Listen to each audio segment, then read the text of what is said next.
한국인들의 양심 있는 행동에 외국인들은 언제나 놀라는 반응을 보여줍니다.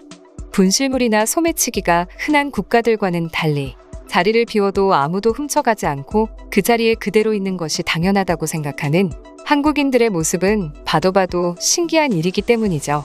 얼마 전엔 한국을 방문했던 BBC 기자가 자신이 겪은 충격적인 일에 대해 공개해 화제가 되기도 했는데요. 자세한 내용 살펴보도록 하겠습니다. 현재 해외 커뮤니티에서 화제가 되고 있는 사연의 주인공은 2018년부터 서울 특파원으로 일한 BBC 소속의 로라 비컷이인데요. 한국에 있을 때 속초를 방문했다가 지갑을 놓고 돌아오게 되었다고 합니다. 당시 지갑 안에는 귀중품과 현금이 가득 들어있었기에 더욱 난감한 상황이었죠. 게다가 타국에서 지갑을 잃어버렸다는 것은 사실상 되찾을 수 없다는 말과 같기에 로라 비커 역시 아무리 한국이라고 해도 전혀 기대를 하지 않았다고 하는데요. 그러나 로라 비커는 얼마 후 의문의 과자 상자를 받게 되었다고 합니다. 처음엔 이것이 뭐지 하고 당황하던 비커는 이내 내용물을 확인하고 깜짝 놀랄 수밖에 없었습니다. 바로 자신이 잃어버린 지갑이 들어있던 것입니다. 심지어 안에 든 귀중품과 현금까지 고스란히 들어있었죠. 해당 지갑을 주운 한국인은 혹시나 다른 사람들이 가져갈까 과자 상자에 지갑을 숨겨보냈던 것입니다. 너무 놀랍고 신기했던 비커는 자신의 SNS에 아주 재치 있는 포장이었다 라며 사진과 함께 자신의 소감을 밝혔는데요. 내용을 살펴보면 얼마 전 속초에 방문했다가 지갑을 놓고 돌아왔다. 지갑 안에는 귀중품이 들어있었다. 물론 모든 것이 그대로 들어있는 채로 지갑을 돌려받았다. 왜냐하면 여긴 대한민국이었거든. 이라며 한국이니까 경험할 수 있는 일이라 밝히고 있었죠. 해당 소식이 해외 커뮤니티를 통해 전해지자 외국인들 역시 한국인들의 기발한 배려가 돋보이네요. 역시 한국답습니다. 한국의 치안은 정말 최고예요. 그 와중에 내용물까지 그대로라는 것이 더 놀랍다. 외국인이라 가져가도 아무도 몰랐을 텐데 말이야. 라며 극찬을 아끼지 않고 있었습니다. 사실 로라 비커가 한국과의 훈훈한 사연을 공개한 것은 이번이 처음이 아니었습니다. 한국에서 꽤나 오래 거주한 덕분인지 로라 비커는 한국인들의 매력에 흠뻑 빠져 있었는데요. 그녀는 SNS를 통해 전염병이 심했을 당시 서울에서 택시를 탔는데 택시 운전사가 마스크를 구하기 어려울 외국인이라고 생각했는지 여분의 마스크를 주었다고 밝혔습니다. 이제 마스크를 구할 수 있다며 사양하려 했지만 택시기사는 마스크를 꼭 가져가라 했다며 한국인들의 정넘치는 인심에 감동했다고 하는데요. 기자라는 신분을 떠나 한 외국인이 한국에서 좋은 기억만 가지고 간 것 같아 뿌듯한 마음이 듭니다. 실제로 로라 비커는 한국에서의 파견을 마치고 떠날 당시 언론과의 인터뷰에서 한국이 너무 좋았다며 눈물을 보여 화제가 되기도 했었죠. 사실 로라 비커뿐만 아니라 한국에서 치안을 경험하고 놀라는 외국인들이 굉장히 많이 있습니다. 그리고 그중 대부분이 한국에서는 너무 당연하게 여겨지는 사소한 것들이라는 점이 흥미로운 부분인데요. 특히나 치안이 안 좋은 나라에서 온 외국인들일수록 더욱 그러한 반응을 보여주고 있었습니다.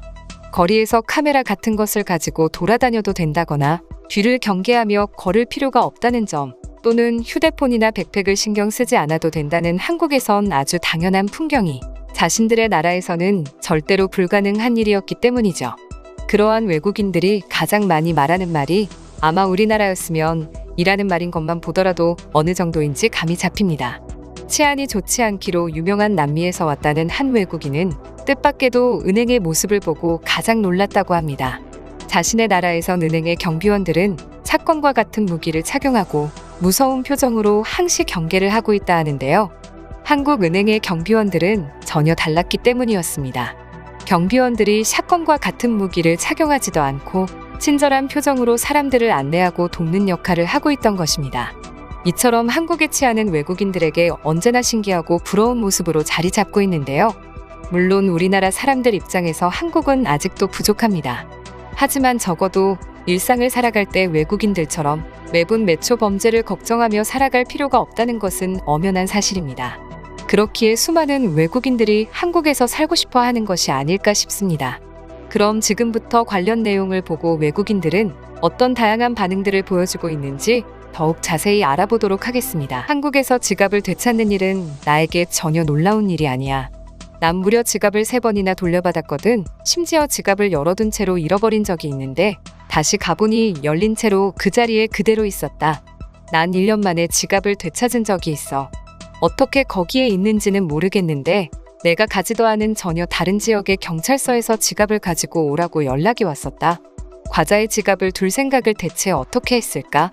모습도 너무 귀엽지만 혹시나 누가 가져갈까봐 숨겨놓은 한국인의 생각이 더 귀여운 것 같아.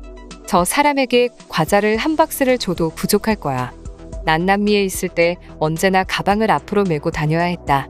버스에서 도둑들이 다른 사람의 가방을 열고 지갑이나 휴대폰 같은 귀중품을 훔치는 것을 눈앞에서 목격했거든. 그렇기에 절대 가방을 뒤로 메지 않는다. 너무나 슬픈 일이야. 내가 그래서 내용물이 다 보이는 투명한 가방을 들고 다니지 않는다. 범죄의 표적이 되어버리거든. 그리고 내가 유일하게 그 가방을 들고 다녔던 곳은 한국이었어. 솔직히 남미의 치안은 경제 문제가 절반은 차지한다고 생각해. 경제가 발전하지 못하니 젊은이들이 생존을 위해 도둑질을 하게 되거든. 물론 한국은 경제가 안 좋았어도 우리나라만큼 치안이 안 좋을 것 같지는 않지만 말이야. 내 말대로 단순히 가난해서의 문제는 아닌 것 같다. 한국에는 가난한 환경에 살면서도 물건을 훔치지 않고 앞으로 나아가는 사람들이 굉장히 많아. 한국에서 운동을 하러 새벽에 나설 때 오토바이 소리가 들리면 움찔하게 된다. 우리나라였으면 무조건 도둑들이 나의 물건을 훔치러 오는 것이거든. 하지만 한국에서 오토바이 소리는 언제나 배달부들이었지. 완전 공감해. 한국에는 배달부가 많아서 그런지 오토바이를 엄청 자주 보거든. 그런데 나도 모르게 섬뜩할 때가 있어. 한국에선 우리나라처럼 오토바이 강도들이 전혀 없는데도 말이야. 혹시나 한국에서는 도둑질에 대한 법률이 엄청 심한 거 아니야? 예를 들어 작은 것이라도 물건을 훔치면 바로 사형에 처한다던지 말이야. 그런 것이 아니고서야 이런 엄청난 치안이 이해가 되질 않아. 한국도 다른 나라와 비슷한 법을 가지고 있습니다. 그저 한국인들의 시민의식이 뛰어난 것이죠. 이런 치안 문제로 인해 한국은 나에게 꿈의 나라가 되었어. 만약 한국에서 일하거나 살 기회가 주어진다면 그렇게 할 거야. 우리 가족이 그리울 수도 있으니 가족을 모두 한국에 데려가기 위해 열심히 돈을 벌지 않을까? 남미 사람들은 알겠지만 사실 예전만 해도 한국이 우리들보다 훨씬 못 살았지. 그런데 지금을 봐. 한국과 남미는 경제, 문화, 치안 등 하늘과 땅 차이다. 우리가 한국인들보다 더 노력하지 않았다고 생각한다. 나도 한국에서 살면서 빠른 인터넷, 깔끔한 지하철도 좋았지만 역시나 제일 좋았던 것은 치안이었지. 밤에도 걱정 없이 돌아다닐 수 있는 것이 너무도 당연한 나라는 아마 한국밖에 없지 않을까?